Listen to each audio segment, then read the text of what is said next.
समस्त सभ्यों को आम बीएचआरसी फैमिली स्वागत।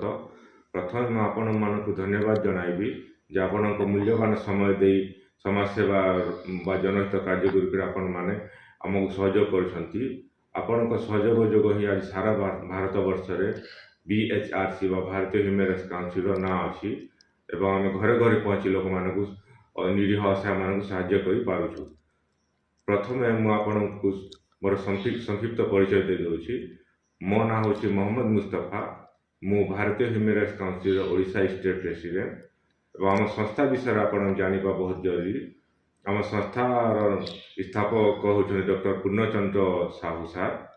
यही संस्थाटी डॉक्टर साहू 2017 मसीह स्थापन करथिले। यार मुख्य उद्देश्य हूँ दुर्नीति विरोध लड़वा सहित विभिन्न प्रकार जनहित कार्यगुड़िक जेपरिक शीत ऋतु कंबल बंटन, वर्षा ऋतु छता बंटन, गरीब शिशु मानक बहीपत्र बंटन, गरीब लोक खाद्य बंटन एवं विभिन्न प्रकार health camp, blood donation camp, eye camp, सचेतनता शिविर एभली अनेक गुड़िए कार्य करिथाउ। केवल ओडिशा नुहे सारा भारत वर्ष आम यही जनहित मूलक कार्यगुड़िक करिथाउ। ह्यूमन राइट्स बा मानवाधिकार अर्थ हूँ समस्ते निर्भय रे, भल खाइबा, भल भाव में बंचवा एवं भल परिधान करवा, आउ मौलिक सुविधा जेपरिक गमनागमन, पानीय जल, शिक्षा, स्वास्थ्य एपरी सुविधा समस्त को पाइबा आम संविधान अधिकार देछि। किंतु दुर्नीति जो आज अनेक स्थान रे लोक माने सुविधा मध्य वंचित अछंती। तेणु आम से भली असहाय निरीह लोक मानक साहाय्य करिथाउ।